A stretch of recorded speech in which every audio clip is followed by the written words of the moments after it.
Let's look at wall connections. Select two walls, raise the quad, and click the Connect tool.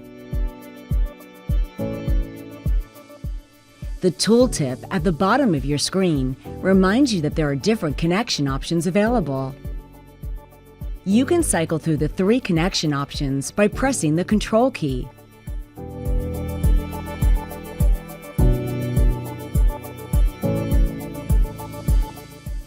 We can use the Connect tool to connect disjoint walls.